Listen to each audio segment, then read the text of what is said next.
everyone, welcome to ChemFox. ഇന്നത്തെ വീഡിയോയിൽ നമ്മൾ നോക്കുന്നത് സയന്റിഫിക് ഓഫീസർ കെമിക്കൽ എക്സാമിനേഴ്സ് ലബോറട്ടറിയുടെ ഏറ്റവും പുതിയ നോട്ടിഫിക്കേഷൻ അടുത്ത് തന്നെ വരാനിരിക്കുകയാണ്. അപ്പോൾ നമുക്ക് ഈ ഒരു എക്സാമിനെ എങ്ങനെ അപ്രോച്ച് ചെയ്യാം, പ്രീവിയസ് ഇയർ സിലബസ് അനാലിസിസും അതേപോലെ PYQ നമുക്ക് അനലൈസ് ചെയ്തുകൊണ്ട് എങ്ങനെ പ്രിപ്പറേഷൻ സ്റ്റാർട്ട് ചെയ്യാമെന്നുള്ളതാണ് നമ്മൾ ഈ ഒരു വീഡിയോയിൽ നോക്കുന്നത്. അപ്പോൾ ഈ ഒരു പോസ്റ്റ് എന്ന് പറയുന്നത് ഒരു ഗസറ്റഡ് പോസ്റ്റാണ്. ഇതിൽ നമുക്ക് ആക്ച്വലി 3 ടോപ്പിക്സിൽ നിന്നാണ് ക്വസ്റ്റ്യൻസ് വരുന്നത്. Forensic science, chemistry and biochemistry. അതേപോലെ ഈ വിഷയങ്ങളിൽ PG ഉള്ള ആൾക്കാർക്ക് ഈ ഒരു പോസ്റ്റിന് വേണ്ടി അപ്ലൈ ചെയ്യാം. സോ നമ്മുടെ പ്രീവിയസ് ആയിട്ട് നടന്നിരിക്കുന്ന ഈ ഒരു എക്സാം, ഇത് ഏപ്രിൽ 2021 പ്രീവിയസ് ആയിട്ട് ഈ ഒരു എക്സാം നടന്നിട്ടുണ്ടായിരുന്നത്. സോ ആ ഒരു റാങ്ക് ലിസ്റ്റ് പ്രകാരം ടോട്ടൽ 6 പേർക്കാണ് അഡ്വൈസ് വന്നിട്ടുള്ളത്. ലാസ്റ്റ് ആയിട്ട് അഡ്വൈസ് ചെയ്തിരിക്കുന്നത് 2025 പ്രീവിയസ് ഇയർ പേപ്പർ നോക്കുന്ന സമയത്ത് ഇങ്ങനെയാണ് നമ്മുടെ മാർക്കിംഗ് വന്നിട്ടുണ്ടായിരുന്നത്. ടോട്ടൽ 100 മാർക്കിന്റെ ക്വസ്റ്റ്യനിൽ 40 മാർക്കും ഫോറൻസിക്കിൽ നിന്നായിരുന്നു. ദെൻ 30 മാർക്ക് കെമിസ്ട്രി, അതേപോലെ ബയോകെമിസ്ട്രിയിൽ നിന്നും 30 മാർക്കിനാണ് ക്വസ്റ്റ്യൻസ് വന്നിട്ടുള്ളത്. അപ്പോൾ കെമിസ്ട്രിയിൽ പറയുകയാണെങ്കിൽ ഏറ്റവും കൂടുതൽ ക്വസ്റ്റ്യൻസ് വന്നിരിക്കുന്നത് മൊഡ്യൂൾ 3 നിന്നാണ്. തിയററ്റിക്കൽ കെമിസ്ട്രി ആൻഡ് കൈനറ്റിക്സിൽ നിന്നും 12 മാർക്കിന് ക്വസ്റ്റ്യൻസ് വന്നിട്ടുണ്ട്. അതേപോലെ സ്റ്റീരിയോ കെമിസ്ട്രി ആൻഡ് സ്പെക്ട്രോസ്കോപ്പിൽ നിന്നും 8 മാർക്കിന് വന്നിട്ടുണ്ട്. Then structural and solid state കെമിസ്ട്രിയിൽ നിന്നും 6 മാർക്കിനും അതേപോലെ ഇൻസ്ട്രുമെന്റേഷൻ മെത്തേഡ്സിൽ നിന്നും 4 മാർക്കിന് ഇങ്ങനെയാണ് വന്നിട്ടുള്ളത്. ഇനി ബയോകെമിസ്ട്രി ആണെങ്കിൽ കൂടുതൽ മാർക്കും വന്നിരിക്കുന്നത് മെറ്റബോളിസം ആൻഡ് എൻസൈമോളജി എന്ന് പറഞ്ഞ മൊഡ്യൂളിൽ നിന്നാണ്. പിന്നെ വരുന്നത് ന്യൂട്രീഷൻ ആൻഡ് ഡിസീസ്, അതേപോലെ മൊളിക്കുലർ ബയോളജി ആൻഡ് ഇമ്മ്യൂണോളജി, അതേപോലെ തന്നെ ബയോമോളിക്യൂൾസ് ആൻഡ് ടെക്നിക്സിൽ നിന്നും 5 മാർക്കിന് ക്വസ്റ്റ്യൻസ് വന്നിട്ടുണ്ട്. ഏറ്റവും കൂടുതലായി ക്വസ്റ്റ്യൻസ് വന്നിരിക്കുന്നത് ഫോറൻസിക്കിൽ നിന്നാണ്. ഫോറൻസിക്കിൽ ടോട്ടൽ 10 മൊഡ്യൂൾസ് ആണ് വന്നിട്ടുള്ളത്. Crime scene and ethics, codes, physical evidence, forensic medicine, toxicology, ballistics and explosives, instrumentation, forensic psychology and digital, biology and serology, tool marks, tracks and wildlife, then documents and handwriting. Actually എല്ലാ മൊഡ്യൂൾസിൽ നിന്നും ഏകദേശം similar ആയിട്ടുള്ള പാറ്റേണിലാണ് questions വന്നിരിക്കുന്നത്. So എല്ലാ മൊഡ്യൂൾസും തന്നെ ഏകദേശം ഒരേപോലെ ഇമ്പോർട്ടൻ്റ് ആണ്. മാത്രമല്ല ഈ ഒരു എക്സാം എന്ന് പറയുന്നത് നമുക്കറിയാം കെമിക്കൽ എക്സാമിനേഴ്സ് ലബോറട്ടറിയിലേക്കുള്ള ഒരു പോസ്റ്റാണ്. അതുകൊണ്ട് തന്നെ കൂടുതലും ക്രൈം സീൻസിൽ നിന്നുള്ള സാമ്പിൾസ് അനലൈസ് ചെയ്യുക എന്നുള്ളതാണ് നമുക്ക് മെയിനായിട്ട് വരുന്ന ജോലി. അപ്പോൾ ഏറ്റവും കൂടുതൽ ഇമ്പോർട്ടൻസ് ഒബ്വിയസ്ലി ഫോറൻസിക്കിന് കൊടുക്കണം. അതേപോലെ അറ്റ് ദ സെയിം ടൈം കെമിസ്ട്രിക്കും ബയോകെമിസ്ട്രിക്കും വരുന്നുണ്ട്.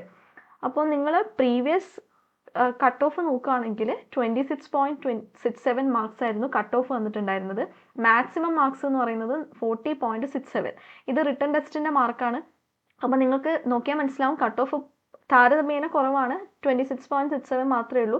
ബട്ട് നമുക്കറിയാം ആകെ 6 അഡ്വൈസ് മാത്രമേ പോയിട്ടുള്ളൂ. അപ്പോൾ ടോപ്പ് റാങ്കിൽ വന്നിരിക്കുന്ന ആൾക്കാർക്ക് മാത്രമേ അഡ്വൈസ് കിട്ടിയിട്ടുള്ളൂ. ദെൻ അതേപോലെ തന്നെ ജനറൽ കാറ്റഗറിയിൽ നിന്നും റാങ്ക് 3 വരെ മാത്രമേ അഡ്വൈസ് വന്നിട്ടുള്ളൂ. അതുകൊണ്ട് തന്നെ നമ്മൾ ഒരു ടോപ്പ് 5-ലെങ്കിലും വരുന്ന രീതിയിൽ പഠിച്ചാൽ മാത്രമേ നമുക്ക് ഈ ഒരു എക്സാം ക്രാക്ക് ചെയ്ത് ഒരു ജോലിയിലേക്ക് എത്താൻ പറ്റുള്ളൂ. നമ്മൾ റാങ്ക് ലിസ്റ്റിൽ ഇടം പിടിച്ചെന്ന് വിചാരിച്ചിട്ട് നമുക്ക് ജോലി കിട്ടണമെന്നില്ലല്ലോ. അതുകൊണ്ട് ഏറ്റവും മാക്സിമം ഇൻപുട്ട് കൊടുത്ത് നന്നായിട്ട് പ്രിപ്പയർ ചെയ്താൽ മാത്രമേ നമുക്കൊരു ഈ ഒരു ലെവലിലേക്ക് എത്താൻ പറ്റുള്ളൂ. അതേപോലെ നമ്മുടെ കട്ട് ഓഫ് 26.67 ആണെങ്കിലും ഇപ്പം നിലവിലുള്ള സാഹചര്യം അനുസരിച്ചിട്ട്, അതായത് എല്ലാവരും നന്നായിട്ട് സീരിയസ് ആയിട്ട് പ്രിപ്പയർ ചെയ്യാൻ തുടങ്ങിയിട്ടുണ്ട്. നമ്മുടെ ടെക്നിക്കൽ PSC എക്സാംസിലൊക്കെ എല്ലാവരും നന്നായിട്ട് പ്രിപ്പയർ ചെയ്തിട്ടാണ് എഴുതുന്നത്. അതുകൊണ്ട് തന്നെ നമുക്കൊരു 40+ മാർക്സ് എന്തായാലും പ്രതീക്ഷിക്കാം. കാരണം നമ്മുടെ സയന്റിഫിക് ഓഫീസർ ഡോക്യുമെന്റ്സിൽ ഫിസിക്സും കെമിസ്ട്രിയും പോർഷൻസ് വന്നിട്ട് നമുക്ക് ഏകദേശം 40 അറൗണ്ട് മാർക്കായിരുന്നു വന്നിട്ടുണ്ടായിരുന്നത്. സോ ഈവൻ കമ്പൈൻഡ് ആണെങ്കിലും നമുക്കൊരു 40+ മാർക്സ് കട്ട് ഓഫ് പ്രതീക്ഷിക്കാവുന്നതാണ് നിലവിലുള്ള ഒരു സാഹചര്യം എന്ന് പറയുന്നത്. അതുകൊണ്ട് തന്നെ നമ്മൾ പ്രിപ്പറേഷൻ സ്റ്റാർട്ട് ചെയ്യുന്ന സമയത്ത് ഏറ്റവും കൂടുതൽ ഇമ്പോർട്ടൻസ് നമ്മുടെ ഓൺ സബ്ജക്റ്റിന് കൊടുക്കാം. അപ്പോൾ ഓൺ സബ്ജക്റ്റിൻ്റെ കേസിൽ നമ്മൾ എന്ത് ചെയ്യുക, നമ്മൾ മാക്സിമം സിലബസ് കവർ ചെയ്യുക. അതായത് നമ്മുടെ സബ്ജക്റ്റ് ഏതാണോ അതിൽ നിന്നും നമ്മൾ കംപ്ലീറ്റ് ആയിട്ട് സിലബസ് കവർ ചെയ്ത് തന്നെ പോവുക. ആൻഡ് നമ്മുടെ ബാക്കിയുള്ള 2 സബ്ജക്ട്സിൽ നമുക്ക് ചെയ്യാൻ പറ്റുന്നത് പ്രീവിയസ് ഇയർ ക്വസ്റ്റ്യൻസ് നോക്കിയിട്ട് ഏറ്റവും കൂടുതൽ സ്കോറിംഗ് ആയിട്ടുള്ള ടോപ്പിക്സിന് ഇമ്പോർട്ടൻസ് കൊടുത്ത് പഠിക്കുക എന്നുള്ളതാണ്. നമ്മൾ ഓൾറെഡി കണ്ടു ഏത് മൊഡ്യൂളിൽ നിന്നാണ് ഏറ്റവും കൂടുതൽ ക്വസ്റ്റ്യൻസ് വരുന്നത് എന്നുള്ളത്. കെമിസ്ട്രി ആണെങ്കിൽ ഈ ഒരു മൊഡ്യൂളിൽ നിന്നാണ് വരുന്നത്. ദെൻ ബയോകെമിസ്ട്രി ആണെങ്കിൽ മെറ്റബോളിസം ആൻഡ് എൻസൈമോളജിയിൽ നിന്നാണ് കൂടുതൽ ക്വസ്റ്റ്യൻസ് വന്നിട്ടുള്ളത്. അതുകൊണ്ട് തന്നെ അത്തരം ടോപ്പിക്കുകൾക്ക് പ്രാധാന്യം കൊടുത്തിട്ട് നമ്മൾ പ്രിപ്പറേഷൻ സ്റ്റാർട്ട് ചെയ്യാന്നുള്ളതാണ് നമുക്ക് ചെയ്യാൻ വേണ്ടി പറ്റുന്ന ഏറ്റവും ബെസ്റ്റ് ആയിട്ടുള്ള കാര്യം. അതേപോലെ നമ്മൾ എന്ത് ചെയ്യാം, നമുക്ക് ഈ ഒരു സ്കോറിംഗ് ടോപ്പിക്സ് എന്ന് പറയുന്നത് ഈ ഒറ്റ പേപ്പറിൽ മാത്രം നോക്കാതെ പ്രീവിയസ് ആയിട്ട് ഈ സിമിലർ സബ്ജക്റ്റിൽ നിന്ന് നടന്നിരിക്കുന്ന എക്സാംസിലും വന്നിട്ടുള്ള ചോദ്യങ്ങളും കൂടി ഒന്ന് അനലൈസ് ചെയ്യുക. ഫോർ എക്സാമ്പിൾ നമ്മുടെ ഈ bio chemistry portions food safety ഓഫീസറിൻ്റെ എക്സാമിലൊക്കെ സെയിം ആയിട്ട് വരുന്നുണ്ട്. അപ്പോൾ നമുക്ക് ആ ഒരു ക്വസ്റ്റ്യൻ പേപ്പർ വെച്ചിട്ട് അതിൽ നിന്ന് നമുക്ക് 2-3 PYQs ഓൾറെഡി അവൈലബിൾ ആണ്. അതും കൂടെ വെച്ചിട്ട് നിങ്ങൾ എന്ത് ചെയ്യുക, ഒന്ന് അനലൈസ് ചെയ്ത് ഏറ്റവും കൂടുതൽ മാർക്ക് വരുന്ന ടോപ്പിക്സ് ഒക്കെ കണ്ടുപിടിക്കുക. അതേപോലെ നമുക്ക് ചെയ്യാൻ വേണ്ടി പറ്റുന്ന വേറൊരു കാര്യം എന്ന് പറയുന്നത് PSCയുടെ തന്നെ പ്രീവിയസ് ഇയർ ക്വസ്റ്റ്യൻസ്, ഈ ടോപ്പിക്കുകൾ സിമിലർ ആയിട്ട് വരുന്ന എക്സാംസിൻ്റെ പ്രീവിയസ് ഇയർ ക്വസ്റ്റ്യൻസിന് വളരെയധികം ഇമ്പോർട്ടൻസ് കൊടുക്കണം. അതേപോലെ നിങ്ങൾക്ക് അതർ സ്റ്റേറ്റ് PSCയുടെ എക്സാംസിനും കൂടി എന്ത് ചെയ്യാം, കൂടുതൽ പ്രാധാന്യം കൊടുക്കാം. ആ ഒരു PYQസിൽ നിന്നും നമുക്ക് കുറച്ചുകൂടി ഇൻഫർമേഷൻസ് കളക്ട് ചെയ്യാൻ വേണ്ടിയിട്ട് പറ്റുന്നതാണ്.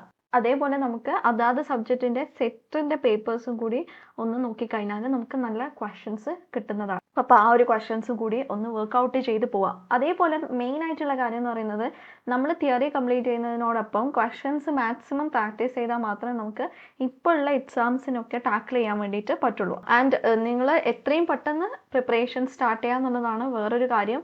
ഏകദേശം ഒരു 8 മാസത്തിനുള്ളിൽ തന്നെ നമുക്ക് എക്സാം പ്രതീക്ഷിക്കാവുന്നതാണ്. ഇനി നമുക്ക് സിലബസും കൂടി ഒന്ന് ജസ്റ്റ് അനലൈസ് ചെയ്യാം. അപ്പോൾ സിലബസിൽ മെയിനായിട്ട് കൊടുത്തിരിക്കുന്ന പോർഷൻസും കൂടി ഒന്ന് നോക്കാം. സോ ഇതാണ് നമ്മുടെ പ്രീവിയസ് സിലബസ് എന്ന് പറയുന്നത്. സോ ഇവിടെ ഹൈലൈറ്റ് ചെയ്തിരിക്കുന്ന ടോപ്പിക്സ് പ്രീവിയസ് ക്വസ്റ്റ്യൻ പേപ്പർ പ്രകാരം ചോദിച്ചിട്ടുള്ള ടോപ്പിക്സുകളാണ്. ആൻഡ് സിലബസിൻ്റെ കാര്യത്തിൽ മെയിനായിട്ട് നിങ്ങൾ ചെയ്യേണ്ട കാര്യം മസ്റ്റായിട്ടും സിലബസിൻ്റെ പ്രിൻ്റ് ഔട്ട് എടുക്കുക എന്നുള്ളതാണ്. മെയിൻ ആയിട്ടുള്ള ടോപ്പിക്സുകളൊക്കെ ഹൈലൈറ്റ് ചെയ്ത് വെക്കാം. അതിനുശേഷം നിങ്ങൾ ടോപ്പിക് വൈസ് പഠിച്ചു തുടങ്ങുക. എത്രയും പെട്ടെന്ന് തുടങ്ങാൻ പറ്റും അത്രയും പെട്ടെന്ന് സ്റ്റാർട്ട് ചെയ്യുക. അതേപോലെ കോച്ചിങ്ങിൻ്റെ ഹെൽപ്പ് ഒബ്വിയസ്ലി നമുക്ക് വളരെ യൂസ്ഫുൾ ആയിരിക്കും, എസ്പെഷ്യലി മൾട്ടിപ്പിൾ ടോപ്പിക്സ് വരുന്ന എക്സാം ആയതുകൊണ്ട് തന്നെ. സോ നല്ലൊരു കോച്ചിങ്ങിൻ്റെ ഹെൽപ്പും കൂടി എടുക്കുന്നത് വളരെ നല്ലതായിരിക്കും. ആദ്യത്തെ മൊഡ്യൂൾ വരുന്നത് ബയോമോളിക്യൂൾസ് ആൻഡ് ബയോകെമിക്കൽ ടെക്നിക്സ് ആണ്. പിന്നെ nutrition and biochemical basis of diseases, then metabolism and enzymology, ഇവിടെ നിന്നാണ് ഏറ്റവും കൂടുതൽ ക്വസ്റ്റ്യൻസ് നമ്മൾ കണ്ടത്.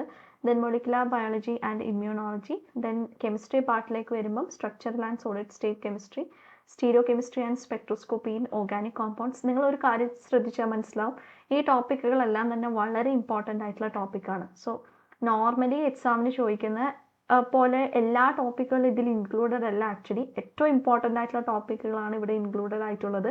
സോ മാക്സിമം സിലബസ് കവർ ചെയ്യുക എന്നുള്ളത് ഏറ്റവും ഇമ്പോർട്ടൻ്റ് ആണ്. അതേപോലെ ഫോറൻസിക്കിൻ്റെ കാര്യം പറയുകയാണെങ്കിലും എല്ലാ ടോപ്പിക്കുകളും വളരെ ഇമ്പോർട്ടൻ്റ് ആണ്. ഓൾമോസ്റ്റ് ഓൾ മൊഡ്യൂൾസിൽ നിന്നും ഏകദേശം സെയിം വെയിറ്റേജിന് തന്നെയാണ് ക്വസ്റ്റ്യൻസ് വന്നിട്ടുള്ളത്. സോ ഓരോ ടോപ്പിക്കുകളും വളരെ ഇമ്പോർട്ടൻ്റ് ആണ്. ബട്ട് നിങ്ങൾക്ക് ചെയ്യാൻ പറ്റുന്നത് ഇമ്പോർട്ടൻ്റ് ആയിട്ടുള്ള ഏറ്റവും സ്കോറിങ്ങും അതേപോലെ കൂടുതൽ ആവർത്തിച്ച് വരുന്ന ടോപ്പിക്കുകളും കണ്ടുപിടിച്ച് അതിന് കൂടുതൽ ഇമ്പോർട്ടൻസ് കൊടുത്ത് പഠിക്കുക എന്നുള്ളതാണ്. സോ നിങ്ങൾക്ക് ഈ ഒരു സിലബസും അതേപോലെ ഇതിൻ്റെ previous year question plus solution നമ്മുടെ ടെലഗ്രാം ചാനലിൽ നമ്മൾ ഓൾറെഡി അപ്ലോഡ് ചെയ്തിട്ടുണ്ട്, ഒന്ന് ചെക്ക് ചെയ്ത് നോക്കാം. സോ ഇത്രയാണ് ഈ വീഡിയോയിൽ പറയാനുള്ളത്. So thank you so much for watching and all the best for your preparation.